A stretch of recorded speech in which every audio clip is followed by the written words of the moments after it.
আসসালামু আলাইকুম ওয়া রাহমাতুল্লাহ।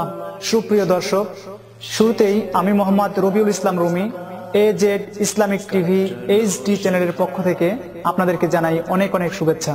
এ পর্যায়ে আপনাদেরকে উপহার দিচ্ছি ঐতিহাসিক তাফসিরুল কুরআন মাহফিল।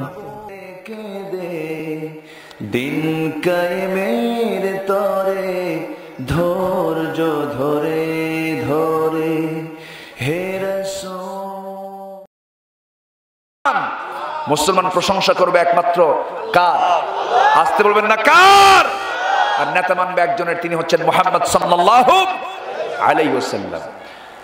রাসূল বললেন, চাচা আপনি যেটা বললেন আমি তা করতে পারবো না। লাকুম দীনুকুম, তোমার দিন না তুমি থাকো, তোমার দিনের প্রশংসা আমার করার দরকার নাই। তোমার দিনকে আমি গালি দেব না, কিন্তু তোমার দিনের প্রশংসাও করব না।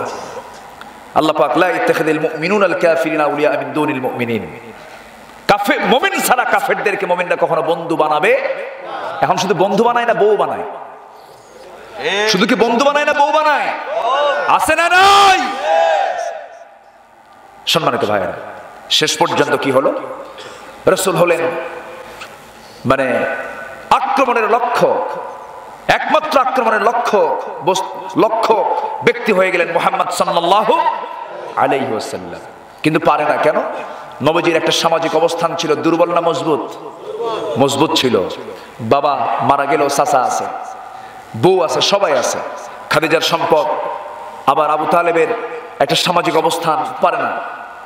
কিন্তু দুজন লোক যখন মারা গেল 3 দিনের ব্যবধানে, আবু জেহেল চরম খেপে গেল। একই দিনে এক সময়ে হিট করলো আগে আবু বকর সিদ্দিক রাদিয়াল্লাহু আনহুকে। এত নরম মানুষ। রাসূল বলেছেন, মা তুলাআতিশ শামস ওয়ালা গারাবাত, আমার আবু বকরের চেয়ে শ্রেষ্ঠ মানুষ পৃথিবীতে আম্বিয়া কেরামের পরে আর পৃথিবীতে কেউ নাই। যেরকম সুবহানাল্লাহ। সে আবু বকরকে ধরে থাপ্পড় মেরে জমিনে ফেলে দিল। উতবা সাইবা মুগীরা জমিনে ফেলে দিয়া রক্তাক্ত করে ফেললো। নাকের উপরে পা, খরম পা দিয়া এমন জোরে ডলা দিল, খরম শক্ত জুতা দিয়া যখন ডলার দিল, নাকটা বোচা হয়ে গেল, নাক দিয়ে ফিনকি দিয়ে রক্ত বের হওয়া শুরু হয়ে গেল। হযরত আবু বকর রক্তাক্ত নাকটা আস্তে করে হাতটা লাগায় নিয়ে কোনো মতে সেখান থেকে পালায় তিনি দৌড় মারলেন। মনে মনে চিন্তা করেন, আরে রাসূলকে মারতেছে কিনা জানি না। দৌড় মেরে নবীজির বাড়ির দিকে চলে গেলেন। গিয়ে দেখেন আমার নবীজিও রক্তাক্ত অবস্থায় পড়ে আছেন। এবার রাসূল বলছেন, আবু বকর তোমার অবস্থা এমন হলো কেন? তিনি বলছেন, ইয়া রাসূলুল্লাহি, সমস্ত কাফেররা আমাকে ধরে নাকটা ডলায় দিয়েছে, নাকটা মোচা করে দিয়েছে, রক্তাক্ত করে দিয়েছে। রাসূল বলেন, আবু বকর তোমার তো ক্ষুধা লেগেছে। হুজুর আমার তো দারুণ ক্ষুধাও পাচ্ছে, তৃষ্ণাও পাচ্ছে। রাসূল বলছেন, আবু বকর শোনো, এই মুহূর্তে এই জায়গায় থাকা কঠিন হয়ে যাবে। এই জায়গায় আমরা অবস্থান না করে চলো আমরা বাইরে, মক্কার আউটসাইডে একটু বাইরে চলে যাই, দেখি তো কোনো খাবার পাই নাকি। দুজন বন্ধু মিলে, 3 বছরের ছোট বড় দুজন বন্ধু মিলে বাইরে চলে গেলেন, কোনো খাবারের সন্ধানে বের হলেন। খাবারের সন্ধানে বের হয়ে হঠাৎ করে একটা ছাগল পাল পেলেন। ছাগল পাল রক্ষণাবেক্ষণ করে এক রাখালকে ডাক দিয়ে বলছেন, রাখাল রে, আমরা ক্ষুধার্ত তৃষ্ণার্ত রক্ত শূন্যতায় ভুগছি, একটা ছাগি দেবে নাকি? যে ছাগিটাকে দহন করে আমরা আমাদের তৃষ্ণা নিবারণ করব, দুধ পান করব। সঙ্গে সঙ্গে রাখাল বলছেন, না আমি কেমন করে আপনাকে দেবো, এই ছাগলগুলোর মালিক তো আমি নই।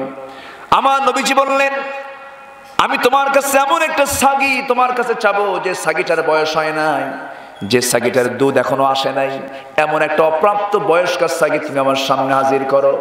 যখন হাজির করা হলো, আমার নবীজি বিসমিল্লাহ বলে ছাগিটার ওলানের দিকে হাতটা রাখলেন। ওলানের দিকে যখন হাতটা রাখলেন, ওলানটা টনটন হয়ে গেল, দুধ পূর্ণ হয়ে গেল। আমার নবীজি বলেন, রাখাল একটা পাত্র নিয়ে আসো। পাত্র নিয়ে এসে রাসূলের সামনে যখন হাজির করা হলো, আমার রাসূল আস্তে করে দুধ দহন শুরু করলেন। দুধ দহন করতে করতে দেখা গেল পাত্রটা দুধে পরিপূর্ণ হয়ে গেছে। জোরে বলেন সুবহানাল্লাহ। এই শক্তি, এই ক্ষমতা রাসূলের না আল্লাহর? ক্ষমতা কার? আল্লাহ পাকের। আমার নবীজি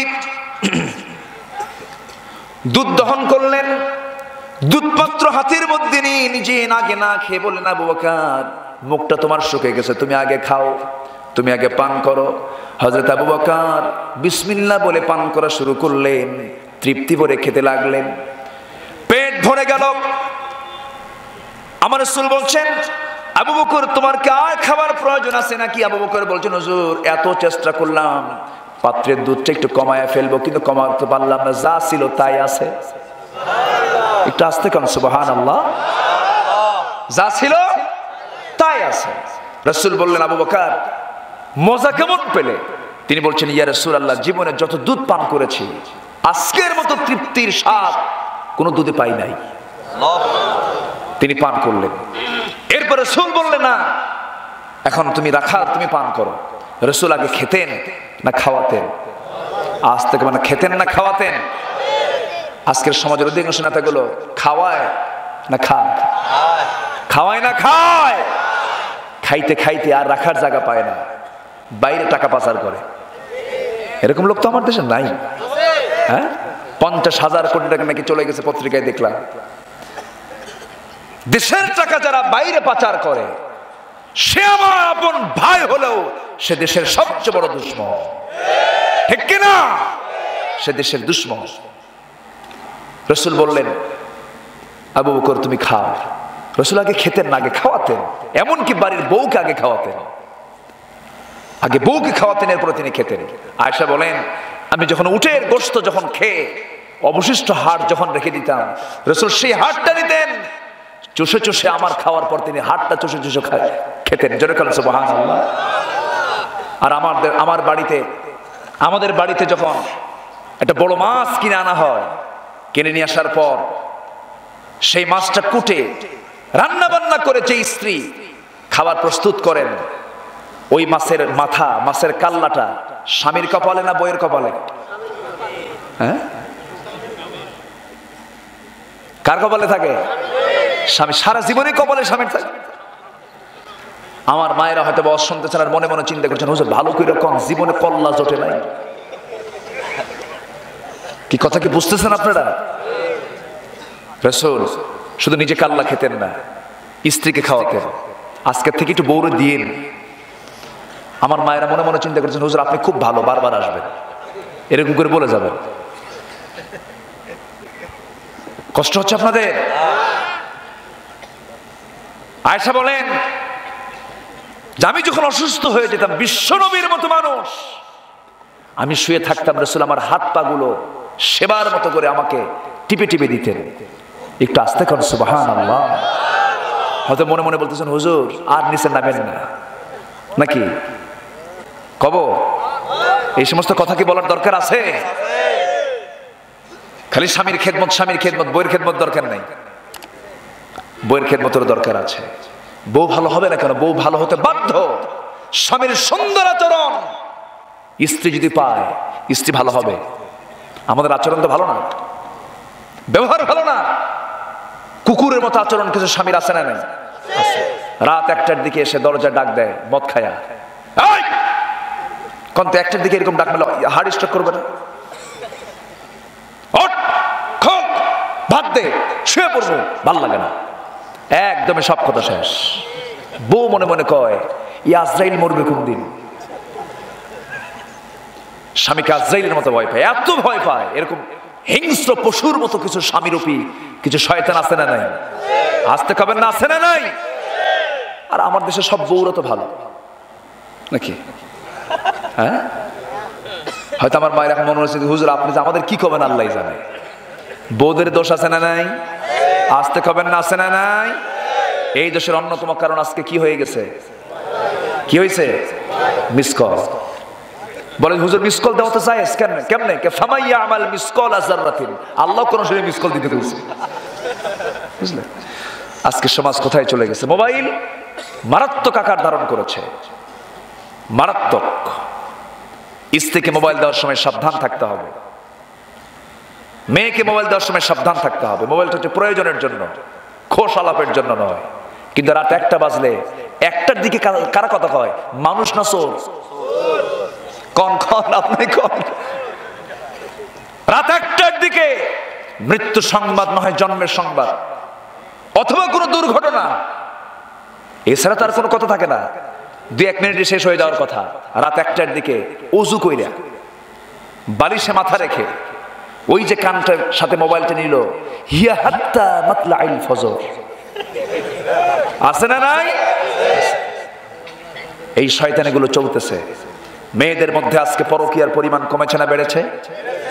স্বামীকে সাইনবোর্ড রেখে, স্বামী চলে গেছে বিদেশে অথবা বাইরে, সাইনবোর্ড রেখে অন্য পরপুরুষের সঙ্গে যে শয়তানি দুষ্টামিগুলো করছে, এগুলোর জন্য অন্যতম দায়ী হলো আমার দেশে ভারত থেকে আমদানি করা সিনেমা নাটকগুলো, ঠিক কিনা? এগুলো ওয়াজ করে বন্ধ হবে না, এগুলো আইন করে জিহাদের মধ্য দিয়ে বন্ধ করতে হবে। ওয়াজাহিদু ফিল্লাহি হাক্কা জিহাদি হুয়া ইজতাবাকুম ওয়া মা জাআলা আলাইকুম ফিদ-দীন মিন হারাজ মিল্লাতা আবিকুম ইব্রাহিম। সম্মানিত ভাইয়েরা, আমি খুবই খুশি হচ্ছি এত রাতে নাটোরবাসী ওয়াজ শোনে, আলহামদুলিল্লাহ। আমি খুব ভয় পেয়েছিলাম যে কেন যেন কি আমি শেষ পর্যন্ত আমি লোকজন পাবো কিনা, কিন্তু যে লোক বসা ছিল সেই লোকই আছে, কোনো কমে নাই, বরঞ্চ বেড়েছে, আলহামদুলিল্লাহ। কয়টা কাজ করবো আমরা মনে আছে?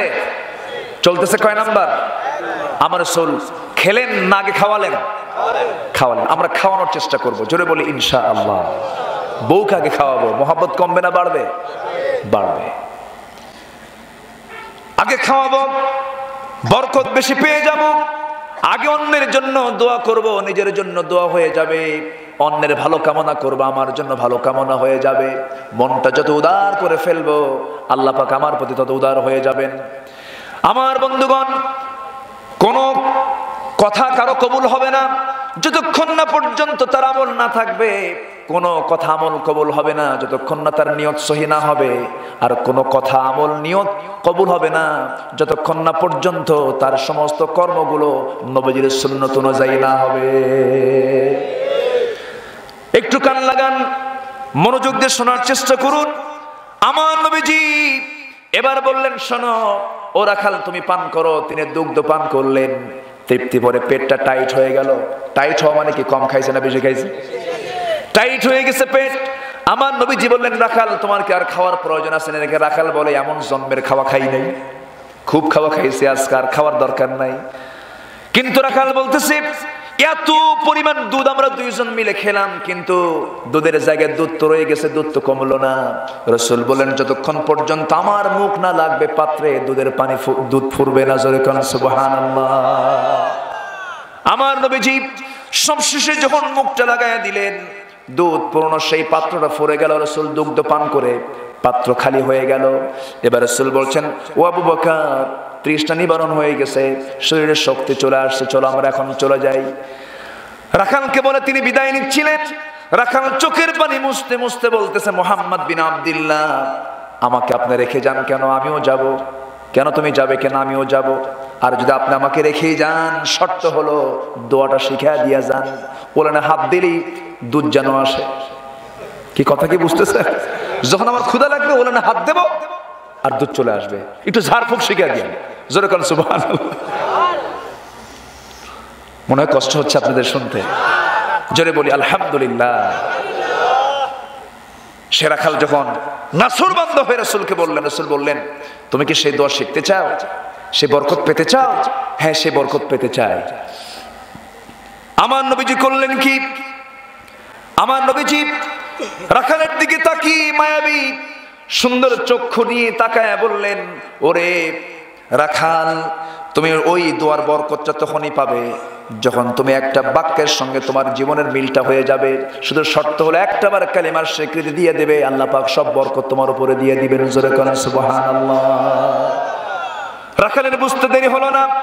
রাখাল সঙ্গে সঙ্গে বলে ফেললেন, আশহাদু আল্লা ইলাহা ইল্লাল্লাহু ওয়াহদাহু লা শারীকা লাহু ওয়া আশহাদু আন্না মুহাম্মাদান আবদুহু ওয়া রাসূলুহু। কালেমা পড়ে মুসলমান হয়ে গেলেন। নবীজি তাকে এত সুন্দর ট্রেনিং দিলেন, এত সুন্দর তাকে তারবিয়াতের প্রশিক্ষণ দিলেন, এত সুন্দর করে ইউআল্লিমুকুমুল কিতাব ওয়াল হিকমা ওয়া ইউযাক্কিহিম, এমন সুন্দর করে তাকে শিক্ষা দিলেন হিকমতের। সেই রাখালটা এত বড় তেলাওয়াতকারী, তিলাওয়াতুল কোরআন তারটা এতটা সহি হয়ে গেল যে যখন সেই রাখাল তেলাওয়াত করতেন নবীজির চক্ষু বেয়ে টপ টপ করে পানি পড়তো আর বলতেন এমন করেই আমার কাছে ভাই জিবরিল ওহী নাজিল করেন।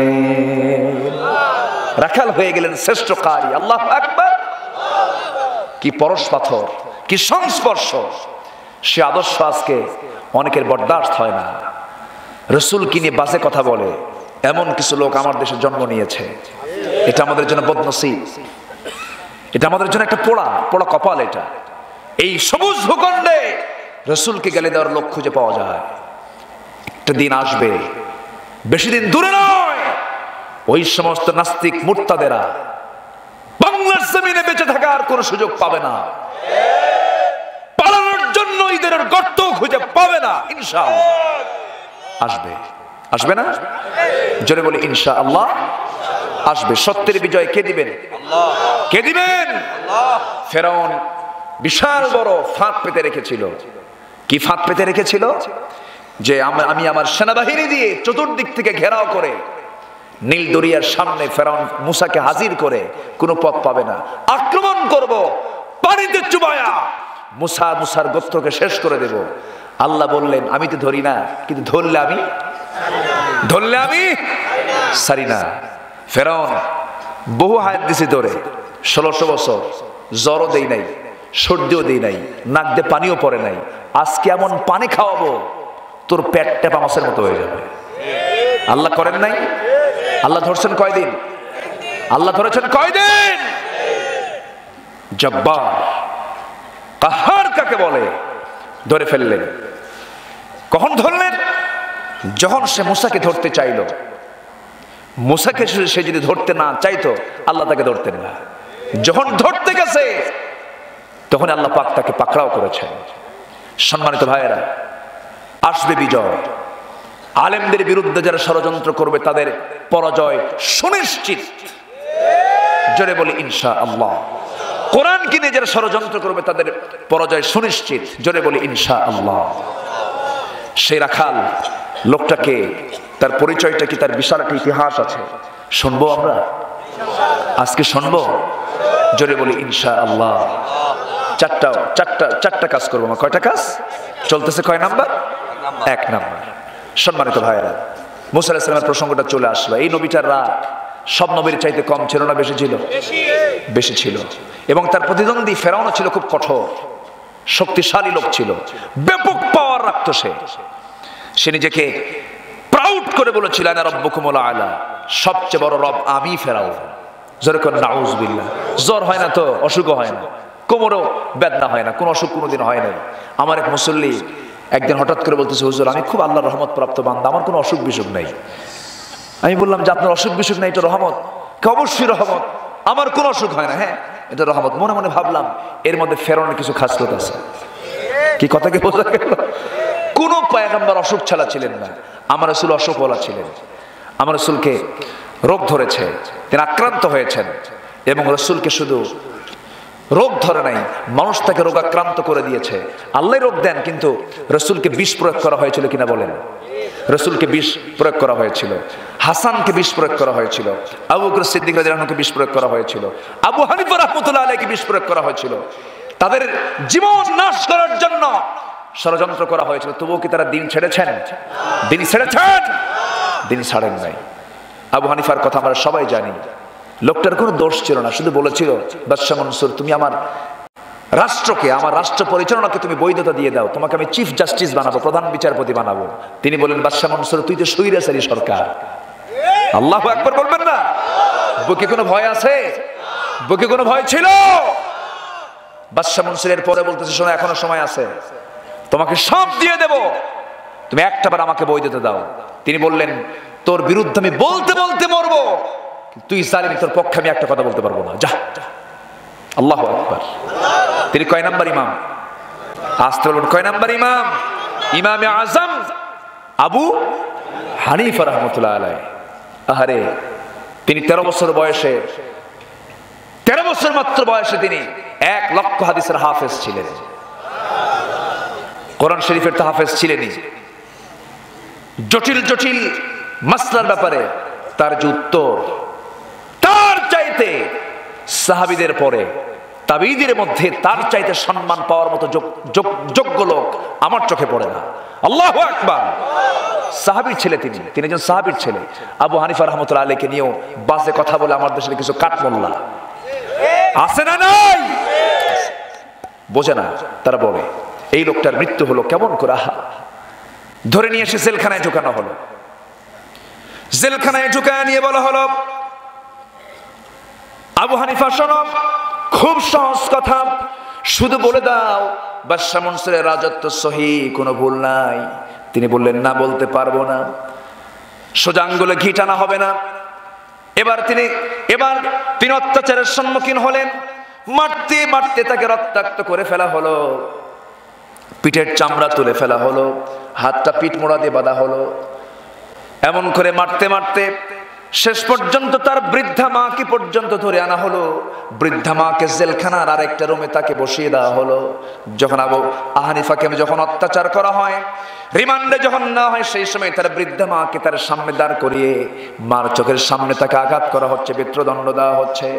সঙ্গে সঙ্গে আবু হানিফা রাহমাতুল্লাহ আলাইহি তিনি লক্ষ্য করে দেখছেন মার চোখে পানি টলমল করছে। মার চোখের পানি দেখে এবার আবু হানিফা মনে মনে চিন্তা করছেন, আহারে, না জানি মা কোন সময় আমার চিন্তাগ্রস্ত হয়ে দুনিয়া থেকে বিদায় হয়ে যান। কিছুক্ষণ পর মার মুখ থেকে কথা বের হয়ে আসলো। মা বলছে, বাজান, ওরে আবু হানিফা, আমার চোখের পানি দেখে তুই কি মনে করছিস জানি না, আমার চোখে পানি আসার কারণ হলো আমি কাঁদতেছি, এই জন্য তোর প্রতি যে অত্যাচার গুলো করা হচ্ছে, এত মারাত্মক জুলুম নির্যাতন করতেছে, জুলুম নির্যাতন গুলো সহ্য করতে না পেরে আমার আশঙ্কা হয় না জানি তুই কোন সময় যেন জালিমদের কাছে মাথা নত করিস। আমার আশা হলো তুই এরকম করে নির্যাতন সহ্য করতে করতে শেষ পর্যন্ত নির্যাতিত হয়ে দুনিয়া থেকে বিদায় হয়ে যাবি, শহীদের দরজা পেয়ে যাবি, আর আমি তোর মা শহীদের মা হর গৌরব অর্জন করে দুনিয়া থেকে বিদায় হতে পারি। একটু আস্তে কোন সুবহানাল্লাহ, আরো জোরে সুবহানাল্লাহ। তাহলে জান্নাতের পথ ফুল সজ্জা দিয়ে না কাঁটা দিয়া? বলেন, ফুল সজ্জা দিয়ে না কাঁটা দিয়া? কাঁটা দিয়া। আমার ভাইয়েরা, আমার বন্ধুগণ, একটু কান লাগান। এই জন্য এই পৃথিবীতে আল্লাহ রাব্বুল আলামিন সকল বান্দাকে বুঝিয়ে বলছেন, তুমি এক নম্বর কাজ করো, জাহিদু ফিল্লাহি হাক্কা জিহাদি, আল্লাহর পথে তুমি জিহাদের মতো জিহাদ করো। তোমাকে অবশ্যই আল্লাহর পথে টিকে থাকতে হবে, তোমাকে আল্লাহর জন্য হয়ে যেতে হবে। নাম্বার 2, তোমার যখন এটা হয়ে গেল, আল্লাহ রাব্বুল আলামিন বলছেন তাহলে কি করবে? এরপরে তুমি আরো 3টা কাজ করবে। ফাকিমুস সালাতা ওয়া আতুস যাকাত ওয়া'তাসিমু বিল্লাহি হুয়া মাওলাকুম ফানি'মাল মাওলা ওয়া নি'মান নাসির। জোরে বলুন আল্লাহু আকবার। এরপরে তুমি কি করবে? এরপরে তোমার কাজ হলো তুমি আল্লাহর জমিনে নামাজ কায়েমের সংগ্রাম করবে। আমার দেশের নামাজ কায়েম আছে নাকি? আমার দেশের নামাজ কায়েম কি আছে? নামাজ কায়েম নাই। নামাজ আদায় আছে, মসজিদে নামাজ আদায় হয়, কিন্তু যারা 5 ওয়াক্ত নামাজ পড়ে তাদেরকে সন্দেহ করে, আবার যারা জুমার নামাজ পড়ে তাদেরকে সন্দেহ করে না। বিশেষ পরীক্ষায় ভাইবা বোর্ডে ছাত্রকে জিজ্ঞাসা করে, তুমি কি নামাজ পড়ো? না, কে নামাজ পড়ি। কয় ওয়াক্ত নামাজ পড়ো? শুক্রবার না 5 ওয়াক্ত? 5 ওয়াক্ত। তুমি তো মৌলবাদী, তুমি তো মৌলবাদী, শুক্রবার শুধু নামাজ পড়বা। কত বড় ষড়যন্ত্র! এরকম চেতনার কিছু লোক আছে না নাই? আছে। নামাজ আদায় হলে সমাজ থেকে জেনার বিচার বন্ধ হবে না, চুরি বন্ধ হবে না, কিন্তু নামাজ যদি কায়েম হয়ে যায় ওই সমাজ থেকে চিরতরে সুদ, জেনা, বিচার সব বন্ধ হয়ে যাবে। ঠিক কি না? এই জন্য নামাজ কায়েম হোক। সবাই কি চাই? সবাই কি চাই? কিছু লোক চলে যাচ্ছেন, আসুন আমরা দোয়া করি। হ্যাঁ, দোয়া করি, কিন্তু এই যে কিছু লোক যে চলে যায়, 2 নাম্বার মানে 2টাই, আর 1 নাম্বার মানে 1টা, আর 3 নাম্বার মানে কি? হ্যাঁ, বিড়ি খাওয়া। এই যে দেখেন, বিড়ি খাওয়া আছে। আমরা এগুলোর ধারে পাশে যাব না, বদনেশায় যাব না, আবার পানও খাবো না। আমাদের কথাই কই, পান খাওয়ার দিক থেকে কিন্তু হুজুররা ফার্স্ট। পানও খাবো না। কেন পান খাবো না? রাসূল পান খেয়েছেন এমন কোন রেকর্ড আছে? রাসূল পান খান নাই। আমার রাসূল যখন ইন্তেকাল করবেন সেই সময় তার দাঁতগুলো তিনি মুস্কে হাসতেছিলেন। আয়েশা সিদ্দিকা বলেন তার দাঁতটা যেন মুক্তার দানার মতো ঝিলিক মারতেছে। তার দাঁত ছিল ঝকঝকে। তিনি এত মেসওয়াক করতেন, মেসওয়াকের ঠেলায় দাঁতের উপরের চামড়াটা ছিলে যেত। পকেটে তিনি তিনটা জিনিস রাখতেন, মেসওয়াক। কি রাখতেন? কি রাখতেন? মেসওয়াক। এই যে মেসওয়াক। এরপরে তিনি রাখতেন আরেকটা জিনিস, সেটা হলো আতর। আরেকটা কি? আতর। আরেকটা রাখতেন হলো, মিস গেল কিনা, আরেকটা রাখতেন হচ্ছে চিরুনি, মুস্ত চিরুনি রাখতেন। চিরুনির কাজ হলো মাথার চুলকে সোজা করা, চুল যেন এলোমেলো না হয়, মানুষ যেন এই লোকটাকে যেন পরিপাটি ভাবে, পরিচ্ছন্ন ভাবে।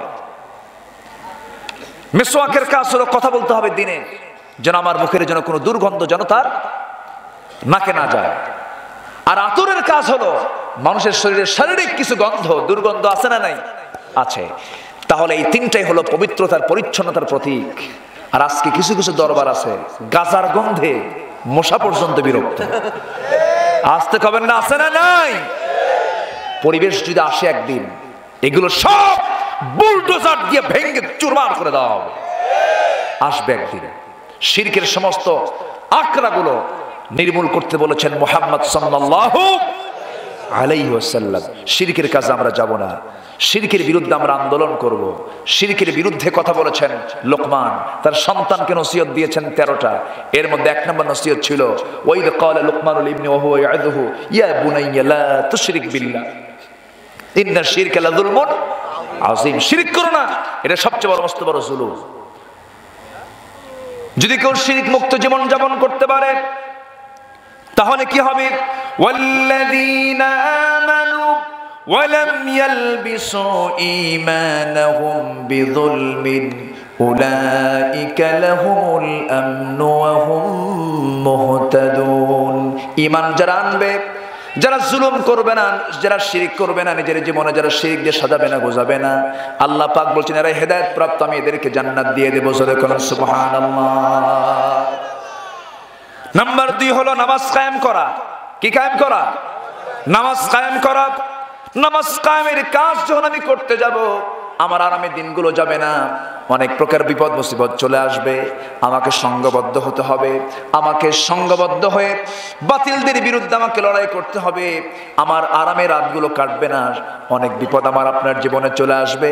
এই কাজ আমাকে করতে গেলে নাম্বার 3 হলো ওয়াতুজ যাকাত। যারা যাকাত আদায় করবে, এরপরে যাকাত যখন সমাজে চালু হয়ে যাবে, সমাজের মধ্যে আর্থিক কোনো অভাব থাকবে না। এটা কার ওয়াদা? আসতে বলবেন না, কার ওয়াদা? আজকের সমাজে যাকাত আছে না সুদ আছে? এই লোকগুলো যাই কই আসেন দোয়া করি। এই বসেন বসেন বসেন বসেন, বসা যান। আসেন, এরকম আছেন? আসেন আসেন, বসেন বসেন। কত বড় শয়তান দেখেন। কে যেন নাম জানো কি? তাহেরি। কেন নাপাকি? ও তো তাহেরি কেমন হয়তো নাপাকি? ওর মধ্যে কিসের পরিষ্কার, কিসের তোহর আছে? জিকির করতে করতে স্টেজ ভেঙে ফেলে। বাপরে বাপ, বীর বাহাদুর। ঝাঁটা পেটা করা দরকার এদেরকে, ঠিক কিনা? এগুলো শয়তান। এগুলোর মধ্যে মূল অরিজিন দ্বীনের কোনো গন্ধ নাই। আল্লাহ আমাদেরকে এই সমস্ত অনিষ্ট থেকে জাতিকে হেফাজত করুন। জোরে বলি আল্লাহুম্মা আমিন। ওই রাখালটার নাম হচ্ছে আব্দুল্লাহ ইবনে মাসউদ। আব্দুল্লাহ ইবনে মাসউদ রাদিয়াল্লাহু তাআলা আনহু খুব ভাগ্যবান একজন সাহাবী ছিলেন, যার হাতে দুনিয়া থেকে নিশ্চিহ্ন হয়েছিল সবচেয়ে বড় কাফের আবু জাহেল। আল্লাহু আকবার বলবেন না? তার ভূমিকাটা কি? সে রাখালের হাতে মারা গেল। আবু জাহেল খুব সুমধুর করে কোরআন তেলাওয়াত করতেন। কাবার চত্বরে দাঁড়িয়ে দাঁড়িয়ে কোরআন পড়ছেন। কোরআন পড়া শুনে মক্কার সমস্ত কুরাইশরা ছুটে এসে পঙ্গপালের মতো তার চতুর্পাশে কোরআন তেলাওয়াত শুনতেছে। আবু জেহেল মনে মনে কয়, আমিও তো কোরআন শুনি মুহাম্মদের ঘরের পাশে দাঁড়ায় দাঁড়ায়। এই কোরআন যদি জাতি শোনে, আমার নেতাগিরি শেষ। কি কথা কি বোঝা গেল? আমার নেতাগিরি শেষ হয়ে যাবে। অতএব এটা বন্ধ করা দরকার। সে গিয়ে করলো কি, ছত্রভঙ্গ করে দিয়ে আব্দুল্লাহর বাম হাতটা চেপে ধরে মারছে থাপ্পড় মেরে বলে, তোকে কোরআন তেলাওয়াত করতে কইছে কে? তিনি বলছেন কাবার মালিকের অর্ডার। আল্লাহু আকবার। এই কাবার মালিক যিনি, তার অর্ডার কোরআন তেলাওয়াত করা। ওয়াইদা তুলিয়াত আলাইহিম আয়াতুহু যাদাতহুম ঈমানা। আবু জেহেল থাপ্পড় যখন মেরে দিয়েছে কান যেতে, কান ফেটে রক্ত দরদর করে পড়ছে, রক্ত দেখে আব্দুল্লাহর ভিতর আর সাহস জেগে গেছে, ভয় পেলেন না। তিনি রক্তের চেহারা দেখে বললেন, আবু জেহেল, রক্ত বের করলে তুই আমার কানের, আমার একটা কান নষ্ট করলি, আমার সুযোগ আসলে তো আমি তোর দুইটা কানে নষ্ট করে দেব। আল্লাহু আকবার বলবেন না? ওয়াজাহিদু ফিল্লাহি হাক্কা জিহাদি। বুকে কোনো ভয় আছে? আজ থেকে বুকে কোনো ভয় আছে? আবু জেহেল থরথর করে কাঁপে আর কয়, ইরে বাপরে বাপ, এই তো দারুণ দারুণ মরিচ। মরিচ বুঝলেন তো? ছোট মরিচ হলে কিন্তু তার ঝাল কম হয় না, বেশি হয়? আর বড় মরিচ চারটে মিলে যা, ওর একটাই তার। আব্দুল্লাহ ছোট মরিচের মতো ঝাল দেখাচ্ছেন। আবু জেহেল থরথর করে কাঁপতেছে। সেখান থেকে বের হয়ে চলে আসলেন। মক্কার ঘটনা। নবীর সামনে দাঁড়ালেন। রাসূল বলছেন, আব্দুল্লাহ, তোমার না কান দিয়ে রক্ত পড়ছে কেন? কি হয়েছে? আমার কানটা ফুটো করে দিয়েছে, নষ্ট করে দিয়েছে আবু জেহেল, আল্লাহর কালাম তেলাওয়াত করেছে বলে। রাসূল বললেন, আব্দুল্লাহ, আমার রক্তও ঝরেছে, তোমার রক্ত ঝরলো, আমার বেলালের রক্ত ঝরেছে, খাব্বাবের রক্ত ঝরেছে, খাব্বাবের পিঠ উঁচা নিচে করে দিয়েছে, গর্ত গর্ত করে দিয়েছে।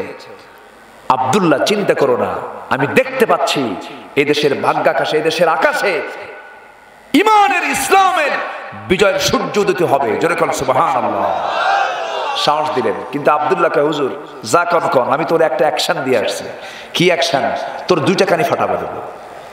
রাসূল বললেন, তাই? রাসূল মুস্কি হাসি মেরে আকাশের দিকে হাত উঁচু করে বলেন, আল্লাহ, আব্দুল্লাহর এই নিয়তকে তুমি আল্লাহ কবুল করো। জোরে কোন সুবহানাল্লাহ। আল্লাহ কবুল করেও নিয়েছেন, আল্লাহ কবুল করেও নিয়েছেন। কি সুন্দর তার তেলাওয়াত ছিল। কোরআন ছাড়া তিনি কোনো উত্তর দিতেন না, যে কোনো প্রশ্ন কোরআন দিয়ে উত্তর দিতেন। ওমরে ফারুকের আমলে তিনি যখন খলিফা, সে সময় একটা কাফেলা নিয়ে আব্দুল্লাহ ইবনে মাসউদ একটা কাফেলা নিয়ে যাচ্ছিলেন। ওমর দেখে ফেললেন, কিন্তু অন্ধকার তো চিনতে পারলেন না। বলেন, এই বিশাল বড় কাফেলা কোথা থেকে আসে? ভেতর থেকে উত্তর দিচ্ছে, মিন ফাজ্জিল আমিক, প্রত্যন্ত প্রান্তর থেকে আসতেছে। কোরআন শরীফের আয়াত শুনে ওমরে ফারুক মনে মনে চিন্তা করলেন, কোরআন শরীফের আয়াত দিয়ে উত্তর দেয় লোকটা কে? আবার তিনি বলেন, যাবে কই? ইলা বাইতিল আতিক। জোরে কোন সুবহানাল্লাহ। দুটোই কোরআন শরীফের আয়াত। তিনি আরো আশ্চর্য হলেন, কোরআন শরীফের আয়াত দেশে উত্তর দেয় সবকিছু, মনে হয় এই জায়গায় কোনো জ্ঞানী লোক আছে। এবার তিনি বললেন, আচ্ছা ভালোই তো উত্তর দিচ্ছ কোরআন দিয়া, কও তো কোরআন শরীফের শ্রেষ্ঠ আয়াত কোনটা? ভিতর থেকে উত্তর দিচ্ছে, আল্লাহু লা ইলাহা ইল্লা হুয়াল হাইয়ুল কাইয়্যুম। কোন আয়াত? আয়াতুল কুরসি। এবার তিনি বললেন, ঠিক আছে, এবার বলো তো কোরআন শরীফের সবচেয়ে শ্রেষ্ঠ আয়াত, শ্রেষ্ঠ অর্থ বহন করে কোন আয়াত?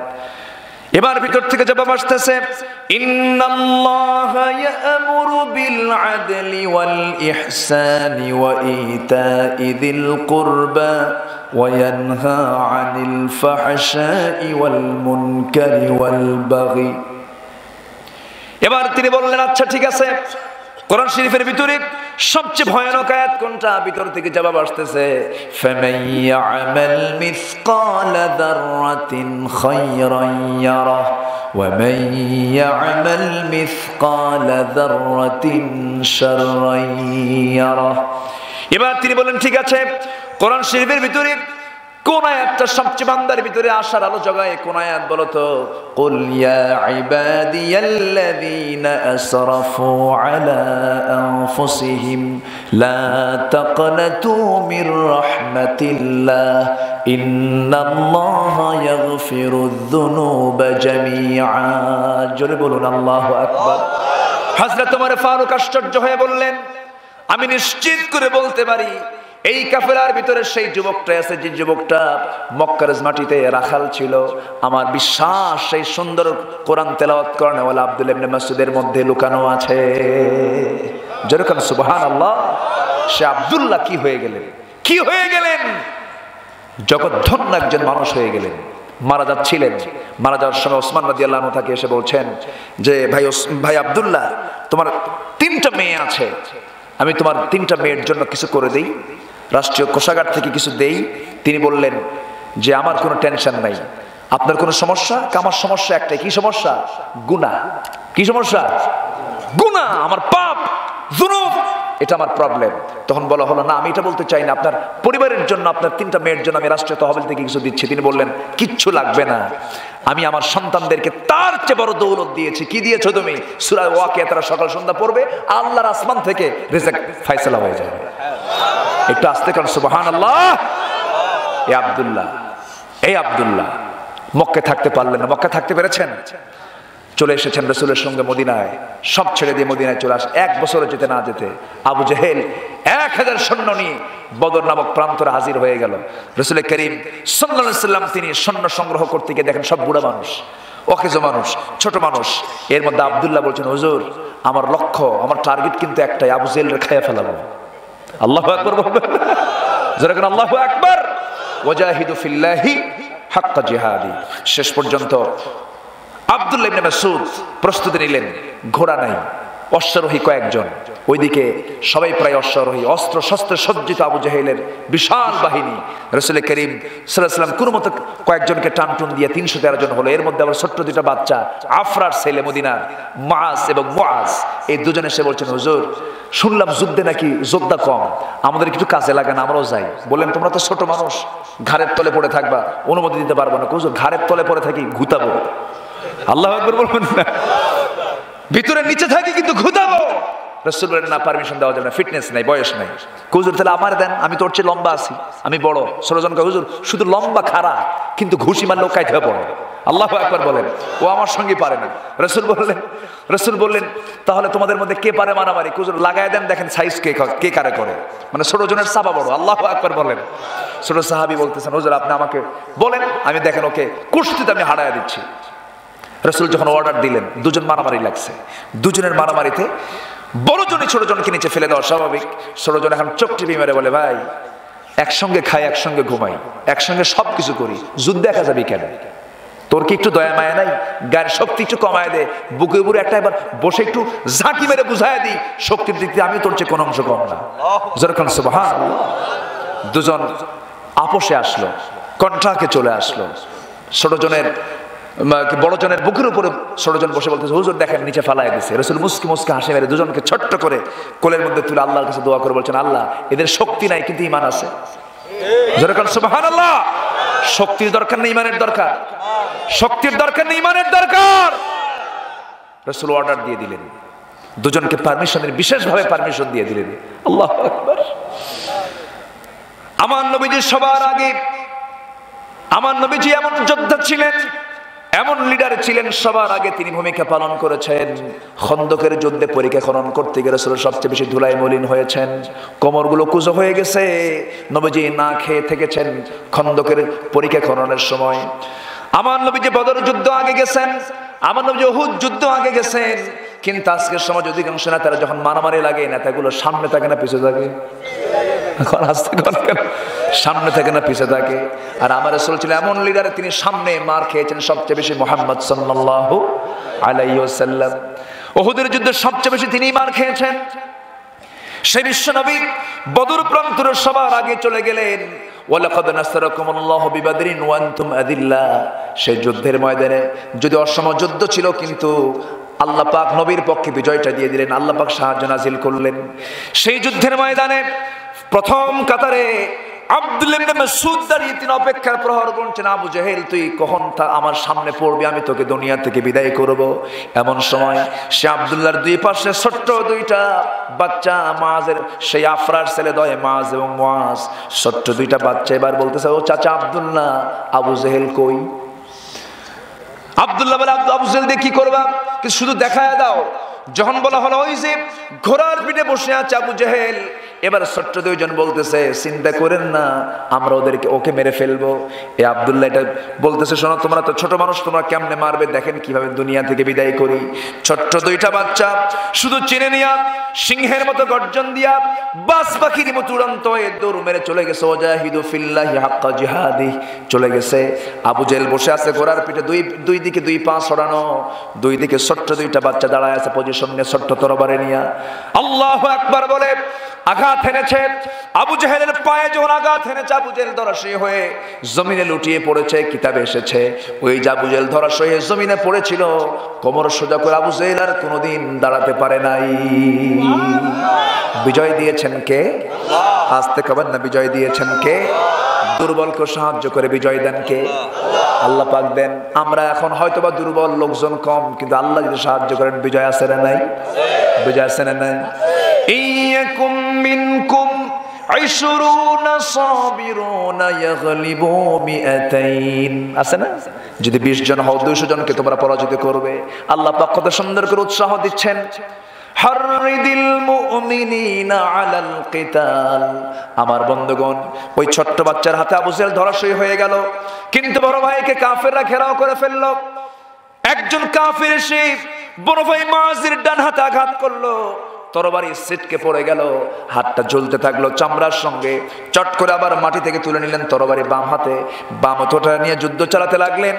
যুদ্ধ চালাতে চালাতে গিয়া ডান হাতের ঝুলন্ত হাতটা বাম হাতে সে ধাক্কা খায়, যুদ্ধ করতে ডিস্টার্ব হয় মনে করে ডান হাতটা পাম পায়ের তলে রেখে এমন জোরে টান মারলেন, হাতটা ছিটকে পড়ে গেল। বাম হাতেও যুদ্ধ চালালেন, ওয়াজাহিদু ফিল্লাহি হাক্কা জিহাদি। এরপরে বাম হাতটা কেটে ফেললো, ডান পা কেটে ফেললো, বাম পা কেটে ফেললো, মস্তকটা ছিটকে পড়ে থাকলো। এরপরে মুআজ দুনিয়া থেকে বিদায় হলেন। এইদিকে আব্দুল্লাহ ইবনে মাসউদ যুদ্ধের ময়দানে মন খারাপ করে দাঁড়ায় আছেন।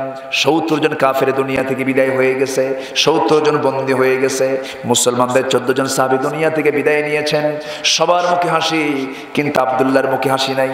কিছুক্ষণ পর তিনি তন্ন তন্ন করে খুঁজে খুঁজে বের করে আবু জেহেলকে যুদ্ধের একটা কোনায় দেখতে পেলেন। সামনে দাঁড়ায় বলছেন, আবু জেহেল দেখ তো আমার চেনা যায় নাকি? চেনা চেনা লাগে, কোরআন তেলাওয়াত করেছিলাম, আমাকে তুই আমার একটা কান ক্ষতিগ্রস্ত করে দিয়েছিল, আজকে তুই যাবি কই? এই যে তরবারি। এই কথা বলে তরবারি দিয়ে কান যদি মেরে দিলেন, 2 কান ফুটো করে দিয়া মস্তকটা বিচ্ছিন্ন করে লম্বা চুলে হাতটা রেখে ঝুলন্ত মস্তকটা নবীর সামনে হাজির করে বলছেন, ইয়া রাসূলুল্লাহি, এই যে আবু জেহেলকে আমি আপনার সামনে হাজির করেছি। রাসূল সেই মস্তকটা দিয়ে দেখে বললেন, ও আমার সাহাবীরা, প্রত্যেক উম্মতের জন্য একটা করে ফেরাউন থাকে, আমার উম্মতের ফেরাউন আজকে আবু জেহেল দুনিয়া থেকে খতম হয়ে গেছে। নিয়ে যাও এদেরকে বদর কূপে ঢুকাও। বদর কূপে 70 জনকে একসঙ্গে কূপের মধ্যে ঢুকায়া দিয়া পুঁতে রাখা হলো। এরপরে 14 জনের মধ্যে 13 জন সাহাবী শহীদ হয়েছেন ওই এট এ টাইম। সেই জায়গায় 13 জনকে সমাহিত করা হলো। রাসূল সাহাবায়ে কেরামকে কবরে রাখলেন, চোখের পানি মুছতে মুছতে আবার আসতেছেন। সাহাবীদের জীবন তেমনই জীবন ছিল। আরেকজন সাহাবী মারা যান নাই, ওই সাহাবীকে রক্তাক্ত অবস্থায় যখন সাহাবায়ে কেরাম নিয়ে আসতেছিলেন, রাস্তার মধ্যেই মারা গেল। মারা যাওয়ার সঙ্গে সঙ্গে রাসূল জানাজা পড়ায়া দিলেন। রাস্তার একটা পাহাড়ের কোনায় সেই সাহাবীকে রেখে আবার দীপ্ত শপথ নিয়ে আবার মদিনার দিকে ফিরে আসলেন। জোরে কোন সুবহানাল্লাহ। এই 10টি বছরের, এই মদিনার 10টি বছরের প্রত্যেকটা দিন, প্রত্যেকটা রাত নবীজির কেটেছে দিনের বেলা ঘোড়ার পিঠে, রাত্রে বেলায় যায় নামাজে। ভাইরে, দিন তেমনি আসে নাই, দিন এসেছে ওয়াজাহিদু ফিল্লাহি হাক্কা জিহাদি। আসুন আমরা সেই দিনে, সেই পথের দিকে আমরা এগিয়ে যাওয়ার চেষ্টা করি। আল্লাহ কবুল করুন। জোরে বলি আল্লাহুম্মা আমিন। আরো জোরে আল্লাহুম্মা আমিন। এরপরে ওয়াতাসিমু বিল্লাহ, নামাজ কায়েম করো, যাকাত দাও। ওয়াতাসিমু বিল্লাহ, আল্লাহকে তোমরা শক্ত করে ধরো, পৃথক হয়ে না এক হয়ে এক। নামাজ আমরা পড়ি একা পড়ি না জামাতে পড়ি, হজ আমরা একা করি না জামাতে করি। দিনের কায়েম, দিন কায়েমের ক্ষেত্রে আমাদেরকে সংঘবদ্ধ হয়ে কাজ করতে হবে। তোমরা যদি এই কাজটা 4টা করতে পারো, আল্লাহ বলছেন আমি তোমাদের মূল অভিভাবক হয়ে যাব। জোরে বলেন সুবহানাল্লাহ। আর আমি যদি মাওলা হয়ে যাই, আর আমি যদি সাহায্যকারী হয়ে যাই, সকল সাহায্য আমার পক্ষ থেকে যদি এসে যায়, তোমাদের বিজয় কেউ ঠেকাতে পারবে না। আমাদের বিজয় কে দিবেন?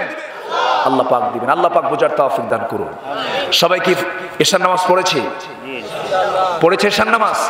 এই খবরটা আমি প্রত্যেক মাহফিলে নেই, কারণ নেওয়ার দরকার আছে, নেওয়ার দরকার আছে। এশার নামাজ পড়েছি যদি ভালো। ফজর নামাজ কি পড়বো আমরা? দেখি ফজর নামাজ পড়বো, কারেক্ট হাত তুলে দেখান তো। জোরে বলি ইয়া আল্লাহ, ইয়া রহমান। আমাদেরকে 5 ওয়াক্ত সালাত আদায় করা তৌফিক তুমি আল্লাহ দিয়া দাও। জোরে বলি আমিন। আরো জোরে আমিন, আরো জোরে সুম্মা আমিন। হাত নামান। খুব সুন্দর মানুষ আপনারা, বলি আলহামদুলিল্লাহ। মন চাচ্ছিল আরো প্রাণ খুলে কথা বলি, কিন্তু না, অনেক গাড়ি ঘোড়া নিয়ে অনেক দূর থেকে এসেছেন। কিছু ভাই চলে যাচ্ছিলেন, আমি কিছু বলতেছিলাম না, কারণ রাত হয়েছে, টপ টপ করে সেই শিশিরগুলো পড়ছে, প্রচন্ড শীত, কিন্তু বাইরে অনেক শীত। এর মাঝে আপনারা এসেছেন। আল্লাহ তুমি এই বান্দাদের আশা বসাকে জান্নাতের ওসিলা করে দাও, জোরে বলি আল্লাহুম্মা আমিন। আমল নিয়ে কি আমরা জান্নাতে যেতে পারবো? আল্লাহ পাকের রহমত ছাড়া লাইয়ান জাহাদুম মিনকুম, কোন বান্দা নাজাত পাবে না বিআমালিহি, তার আমল দিয়ে। কিন্তু আর একটু কব, আরো কথা কব, আলোচনা শুনবেন আপনারা? বলি আলহামদুলিল্লাহ, জোরে বলি আলহামদুলিল্লাহ। তাহলে ওই লোকটাকে বসায় দেন, বসায় দেন, বসায় দেন। জোরাজোরি করা যায় না, শেষ ক্লাস, খুব কঠিন ক্লাস। যাক আলহামদুলিল্লাহ, বলি জোরে বলি আলহামদুলিল্লাহ। যুবকরা মাহফিলটার ব্যাপারে কিছু মেহনত করেছে, তাই না? মামুন ভাই, বিশেষ করে মামুন ভাইয়ের নেতৃত্বে যে কাজগুলো তারা করেছেন, আল্লাহ তুমি তাদের খেদমতকে কবুল করো, মাদ্রাসাকে কবুল করো। হ্যাঁ, আচ্ছা শোনাবো, একটু বসুন। মাদ্রাসার জন্য আমরা দোয়া করব। মাদ্রাসার জন্য 3টা কাজ করবো। কয়টা কাজ করব? 1 নাম্বার হলো দোয়া করব। কি করব? দোয়া। এই মাদ্রাসা দাওরায়ে ফারেক হয়ে যাক, দারুল হাদিস এখানে হোক। সবাই কি চান এখানে দারুল হাদিস পর্যন্ত যেন আল্লাহ পাক কবুল করেন? জোরে বলি আল্লাহুম্মা আমিন। 1 নাম্বার দোয়া। নাম্বার 2, সন্তানকে দেওয়া। নিজের সন্তানকে দেব, অন্য জায়গায় সন্তান ভাড়া করে আনার দরকার নেই। কি অন্য এলাকার সন্তান এখানে এসে পড়বে কেন? প্রথম হক হচ্ছে এই গ্রামের সন্তান এই মাদ্রাসায় পড়বে, দিবেন মাদ্রাসায়। জীবিকার দায়িত্ব কার? আল্লাহ পাকের। নাম্বার 3 হচ্ছে কিছু অর্থ মাদ্রাসার জন্য বরাদ্দ রাখা, বিশেষ করে এই গ্রাম, পাশাপাশি গ্রাম যারা আছেন তাদের যে উপার্জিত সম্পদ, উপার্জিত শস্যাদি, সেখান থেকে কিছু অংশ মাদ্রাসায় অবশ্যই দেওয়ার চেষ্টা করতে হবে। আল্লাহ কবুল করুন, জোরে বলি আল্লাহুম্মা আমিন। সম্মানিতা মারা যারা আজকে মাহফিলে এসেছেন, মাদেরকে একটু বলবো আপনাদের জন্য 5টা কাজ। কয়টা কাজ? 5টা কাজ। 1 নাম্বার হচ্ছে কথাটাকে হতে হবে ন্যায়সঙ্গত কথা। আজকে মেয়েদের কথার মধ্যে দুর্বলতা আছে না নাই? ফোনে যখন কথা বলে মনে হয় যে কি কথা বল, আপনি কেমন আছেন, মানে ভাবসাব থেকে মনে হচ্ছে অহিনাজিল হচ্ছে, এরকম কিছু আছে না বলুন? এরকম পরপুরুষের সঙ্গে এরকম করে কথা বলা যাবে না। ওয়াকিমনা কি বলে, ওয়াকুলনা কাওলাম মা'রুফা ফায়াতমা আল্লাযিনা ফি কলবিহিম মারাদুন, আসেন এরকম সূরা আহজাবের মধ্যে আসছে। এটা করা যাবে না। বসেন ভাইরে, আর একটু সময়। তো এরপরে নামাজ কায়েম করবে, তারা নামাজ কায়েম করবে, যাকাত আদায় করবে, আর ওয়াতি'আনা আল্লাহ ওয়া রাসূলা, আল্লাহ এবং রাসূলের তারা আনুগত্য করবে। এই 4টা-5টা কাজ করলে আল্লাহ পাক তাদেরকে জান্নাত দিয়ে দিবেন। জোরে করুন সুবহানাল্লাহ। আল্লাহ মাদেরকে কবুল করুন। এই এলাকার মায়েরকে বোরকা টোরকা পরে, বোরকা পরে কি বোরকা পরে? দেখানোর জন্য না ঢাকার জন্য? এখন অধিকাংশ বোরকাগুলো কি ঢাকার জন্য না ফ্যাশনের জন্য?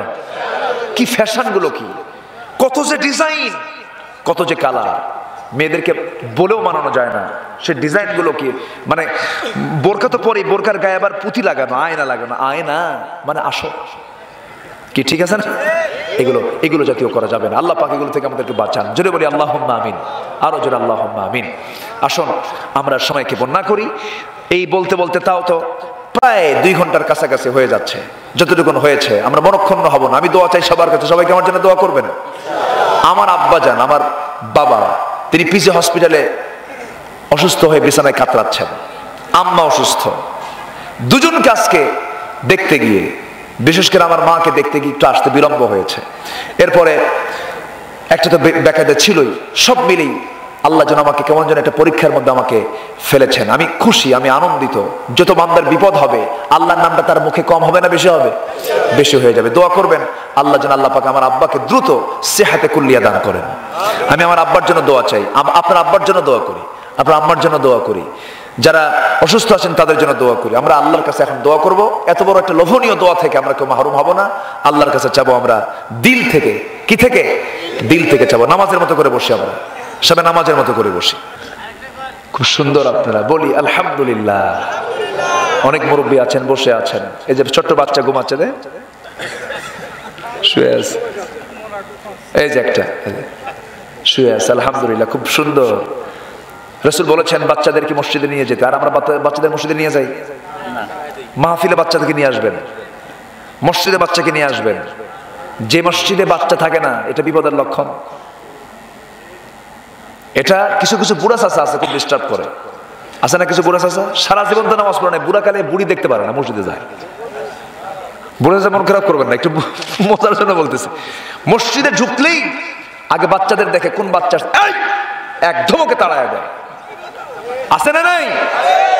না, বাচ্চা যাবে, আপনার ঘাড়ে চড়বে, আপনার সামনে হাঁটবে, আপনাকে ডিস্টার্ব করবে, আপনি তাকে নিয়ে নামাজ পড়েন, আপনার সেজদা কবুল না হলেও ওই সন্তানের অপূর্ণ সেজদা আল্লাহর দরবারে মঞ্জুর হয়ে যাবে।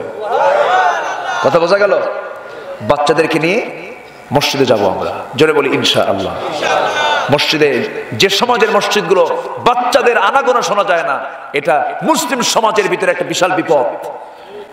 মসজিদে বাচ্চারা যাবে, নিয়ে যাবেন। এই যে আসছে, ঘুম পাড়তেছে, ঘুম পাড়ো, ওদের ঘুমটাও সোয়াব, সুবহানাল্লাহ বলেন। এই যে উঠছে দেখেন এরকম করতেছে,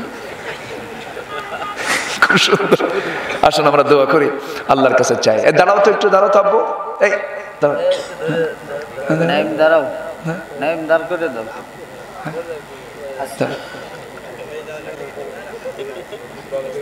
এখনো ঘুমাচ্ছে, বসে বসে ঘুমাচ্ছে। বলি আলহামদুলিল্লাহ, খুব সুন্দর, তোমার জন্য কথা হচ্ছে আজকে। আসুন আমরা সবাই বলি আস্তাগফিরুল্লাহ রব্বি মিন কুল্লি যামবিন ওয়া আতুবু ইলাইহি ওয়ালা হাওলা ওয়ালা কুওয়াতা ইল্লা বিল্লাহিল আলিয়্যিল আযীম। জোরে বলুন ইয়া আল্লাহ, ইয়া আল্লাহ, ইয়া রহমান, ইয়া রহিম। আমাদের জীবনের ছোট বড়, সগীরা কবীরা সব গুনাহ তুমি আল্লাহ মাফ করে দাও, মাফ করে দাও। জোরে বলুন ইয়া রাব্বাল আলামিন, ইয়া রাব্বাল আলামিন। আসুন আমরা আল্লাহর কাছে চাই, আল্লাহর কাছে প্রার্থনা করি। যে 4টা ছেলের আজকে পাগড়ি দেওয়া হলো, আমি মনে করি এরা হচ্ছে এই মাহফিলের মুকুট। আলহামদুলিল্লাহ, এরা যে কাজ করেছে, 30 পারা কোরআন তাদের সেনাই তোলা, মানে কি এত বড় যোগ্যতা পৃথিবীর আর কারো থাকতে পারে না। কিন্তু এই যোগ্যতা আজকে বড় না ক্রিকেটের যোগ্যতা বড়? হ্যাঁ, ক্রিকেট খেললে খালি ছোট্ট একটা বল দিয়া খালি মিডল স্টাম্প খালি উড়া দিলে বিস্ময়কর ইতিহাস সৃষ্টি আছে না নাই? আচ্ছা, আর কোরআন শরীফ 30 পারা মুখস্থ করছে, ও কি করে খাবে? কি আছে না? আছে। আসুন আমরা কোরআনকে সম্মান করতে জানি, দিনকে সম্মান করতে জানি। এই যে এই জাতির কপাল কি হতে পারে? শাহরুখ খান আসছিল 2010-11 সালের দিকে। শাহরুখ খান ভারতের বড় একজন মহামনীষী, তাই না? চরিত্র গড়ার কারিগর আছে নাকি এরকম? শাহরুখ খান আসছিল ঢাকায়, এসে একটা কনসার্ট করে গেল, একটা অভিনয় করে গেল। এই জাতি 4 ঘন্টার জন্য এনে তাকে দিল 18 কোটি টাকা। আলহামদুলিল্লাহ, 18 কোটি টাকা দিয়ে গেল। সম্মানিত ভাইয়েরা, দিনের জন্য, কোরআনের জন্য আমাদেরকে উজাড় হতে হবে। এই বাচ্চারা আজকে যে 4টা ছেলে যে কোরআন শরীফ পড়েছে, আমি মনে করি এরাই হচ্ছে দেশের 1 নম্বর ফার্স্ট ক্লাস নাগরিক। আলহামদুলিল্লাহ বলেন। এই সমস্ত তুরস্কে যে ছেলে কোরআন শরীফ মুখস্থ করবে, গভর্নমেন্ট ঘোষণা করেছে যে তার আজীবন সমস্ত পড়াশোনা ফ্রি। আলহামদুলিল্লাহ বলেন, এটা ফ্রি করে দিয়েছে। তাহলে আমার দেশের সরকার যদি এরকম বলতো যে ছেলে কোরআন শরীফ মুখস্থ করবে তার সকল স্টাইপেন্ড সহ চাকরির ব্যবস্থা আমরা করে দেব, হাফেজ কমতো না বাড়তো? কমতো না বাড়তো? বাড়তো। আসুন, একটু ঘোষণা করবে কখন? ঘোষণা করতে গেলে তো সবাই যদি হাফেজ হয়ে যায় তাহলে তো কামসারা। এটা তো বেকায়দা। মদখোর থাকবে না, জেনাকার থাকবে না, এটাও বেকায়দা। কিন্তু না, এই মাদ্রাসা ছিল, আছে, থাকবে। মাদ্রাসার বিরুদ্ধে সকল ষড়যন্ত্র আমরা বুক দিয়ে, জীবন দিয়ে মোকাবেলা করব। জোরে বলি ইনশাআল্লাহ। আসুন আমরা আল্লাহর কাছে চাই, আল্লাহর কাছে প্রার্থনা করি। আপনি দোয়া করে দেন। হ্যাঁ, আপনি করেন। সভাপতি সাহেব অসুস্থ, মাদ্রাসার সভাপতি মহোদয় তিনি আসতে পারেন নাই, চান মিয়া মহোদয়। আচ্ছা, আমরা তার জন্য দোয়া করি, আল্লাহ তুমি তাকে সুস্থ করে দাও, তার চাঁদমাখা মুখ আরো সুন্দর করে দাও। জোরে বলি আল্লাহুম্মা আমিন। চান রাখে কখন? তার চেহারা চানের মতো হয়, তাই না? হ্যাঁ, চেহারা সুন্দর, চান হয়তো ছোটবেলায় মা রেখেছেন। আল্লাহ তুমি তার চেহারা আরো সুন্দর করে দাও। জোরে বলি আল্লাহুম্মা আমিন। আবার কালু রাখে না, কালু মিয়া। হ্যাঁ, এই কালো মিয়া বলা ঠিক না, যে কালো তাকে কালো মিয়া বলা ঠিক না। কালো কে করেছেন? আস্তে, কালো কে করেছেন? ধলা কে করেছেন? লম্বা কে করেছেন? খাটো কে করেছেন? দোষকা আল্লাহ। ফয়সালা কা লাকাদ খালাকনাল ইনসানা ফি আহসান। কালো সুন্দর, ধলাও সুন্দর, সব সুন্দর। আলহামদুলিল্লাহ। আসুন আমরা আল্লাহর কাছে চাই, আল্লাহর কাছে প্রার্থনা করি। আপনি দোয়া করেন। শাইখ আপনি দোয়া করেন। কেউ করবেন না, আমাকে দিবেন দায়িত্ব, আপনি দোয়া করেন। আচ্ছা আসুন আমরা আল্লাহর কাছে চাই, আল্লাহর কাছে আপনারা কেউ দোয়া করবেন, এটা আমি একটু দোয়া শামিল হই। আচ্ছা আচ্ছা আসুন আমরা আল্লাহর কাছে চাই, আল্লাহর কাছে প্রার্থনা করি। আল্লাহুম্মা আমিন।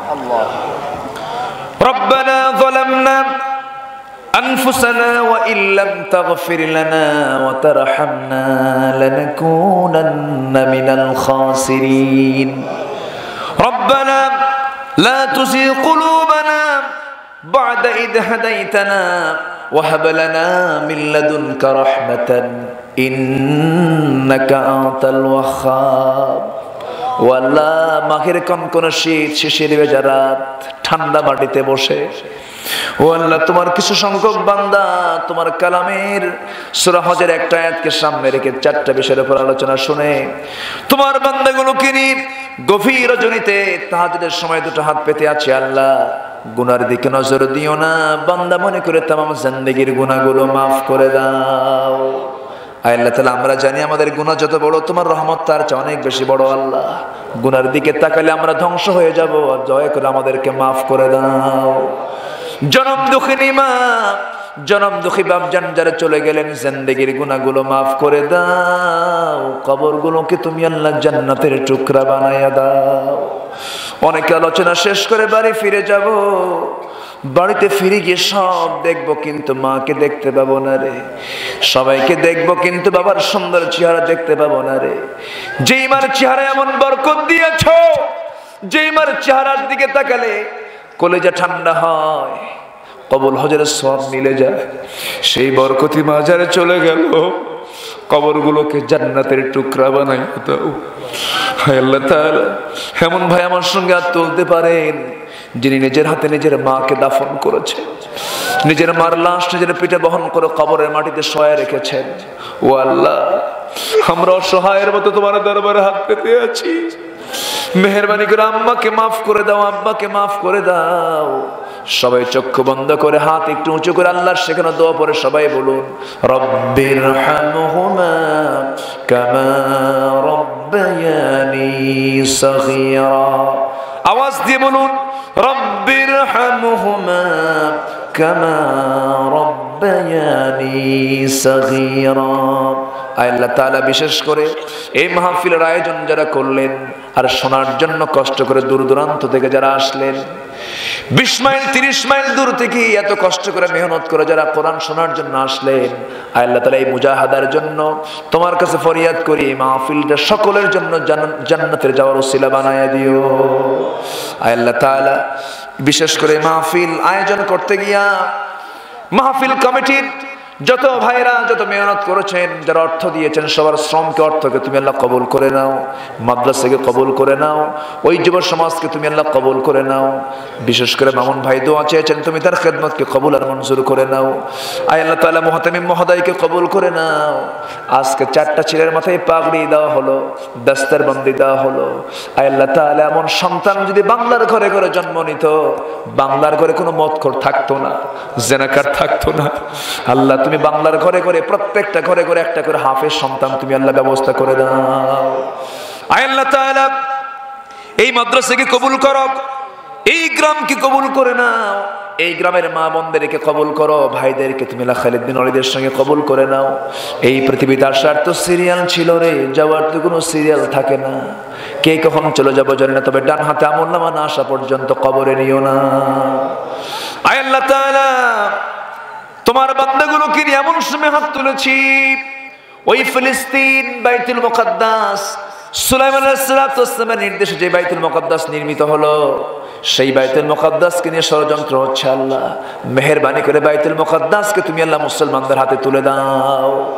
আয় আল্লাহ তাআলা যে বাইতুল মুকাদ্দাসে নামাজ পড়লে পরে সুলাইমান বলেছেন, সাল্লাল্লাহু আলাইহি ওয়াসাল্লাম বলেছেন, আল্লাহ যদি কোনো বান্দা এই মসজিদে এসে নামাজ পড়ে তুমি তার জান্নাত দিয়ে দিবা।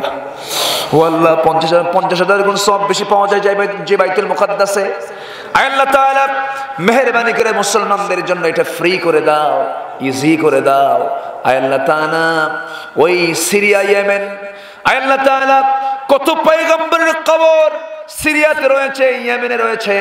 আল্লাহ তাআলা সেই এলাকার মানুষগুলো না খেয়ে মারা যাচ্ছে, কঙ্কালসার হয়ে যাচ্ছে। মেহেরবানি করে সমস্ত অশান্তি দূর করে এই সমস্ত জনপদকে তুমি আল্লাহ সুন্দর জনপদে রূপান্তরিত করে দাও। আল্লাহ তাআলা এই ক্রান্তি লগ্নে মুসলিম জাতির জন্য ওমরের মতো একটা নেতা পাঠানোর ব্যবস্থা করো। আমরা আজকে দারুণ সংকটে পড়েছি আল্লাহ, মেহেরবানি করে সকল সংকট থেকে আমাদেরকে তুমি আল্লাহ মেহেরবানি করে উত্তরণ করে দাও। আল্লাহ তাআলা আমার সঙ্গে যেন আমিন আমিন করছেন, যার যা চাওয়া সবার চাওয়াকে তুমি আল্লাহ পাওয়া করে দিও। কোন দিন মালাকুল মউত আসবে জানি না, প্রত্যেক দিন আমাদের কাছে 5 বার করে মালাকুল মউত আসে, শুধু আসে আর চলে যায়। কিন্তু এমন একদিন আসবে আর ফিরে যাবে না, আমার জান কবজ হয়ে যাবে, আমার সুন্দর দেহটা গলে গলে যাবে, আমার ভিতর থেকে রূহটা বের করে আনবে। নরম নরম বিছানা, সুন্দর ঘর, মারা যাওয়ার সঙ্গে সঙ্গে আমাকে ঘরে রাখবে না, টান মেরে ঘর থেকে বের করে দেবে রে। স্ত্রী বলবে স্বামী আমার, বলে বলে যাও আজকে তো বলেও গেলে না রে স্বামী। সন্তানগুলো কেঁদে কেঁদে বলবে বাবা প্রত্যেক দিন আমার জন্য হাত ভরে ভরে ফলমূল কিনে আনো, আজকে তোমার হাতে কেন শক্তি নাই বাবা গো, কেমন করে তুমি কথা বলো না, কোনো জবাব দিতে পারবো না। স্ত্রী কাঁদতে কাঁদতে অস্থির হয়ে যাবে, সন্তানগুলো পেরেশান হয়ে যাবে, জীবনের শেষ গোসলটা হয়ে যাবে রে। শরীরের যতটুকু সেলাইওয়ালা কাপড় চোপড় ছিল রে, কেচি দিয়ে কেটে শরীর থেকে তা খুলে নেওয়া হবে। আমাকে কোনো সেলাইওয়ালা কাপড় দেবে না, আমাকে এমন জামা পরায় দেবে রে যেই জামার সেলাই নাই, পকেট নাই। গোসল হয়ে যাবে, লোকজন দেখে দেখে চলে যাবে, মরাবো। আমাকে কবরের দিকে নিয়ে যাবে, কবরের মাটিতে শোয়া দেবে। ওই কবরবাসীর পোকামাকড় গুলো উল্লাস করে বলবি কারা কারা আছো তাড়াতাড়ি আসো, নতুন খাদ্য চলে আসছে। এই চামড়ায় কত তেল সাবান লাগিয়েছি, এই দেহে কত ওষুধ সেবন করেছি, ওই পোকামাকড় গুলো আমাদেরকে খেয়ে নিঃশেষ করে ফেলবে। জানি না আমার এই রক্তগুলো কোন দিন, আমার এই মাংসগুলো কোন দিন, আমার এই হাড়গুলো কোন দিন মাটির খাদ্য হয়ে যাবে। আল্লাহ তোমার কাছে ফরিয়াদ করি, জিহাদের মতো জিহাদ করে তোমার সামনে হাজির হওয়ার তৌফিক দিয়ে দাও, তোমার পছন্দের কাজগুলো করার তৌফিক দিয়ে দাও, শিরক মুক্ত জীবন করার তৌফিক তুমি আল্লাহ দিয়ে দাও। আর মওতের সময় জবানে জারি করে দিও কালিমা কালিমা তাইয়্যিবা লা ইলাহা ইল্লাল্লাহু মুহাম্মাদুর রাসূলুল্লাহ। আসসালামু আলাইকুম ওয়া রাহমাতুল্লাহি ওয়া বারাকাতুহু।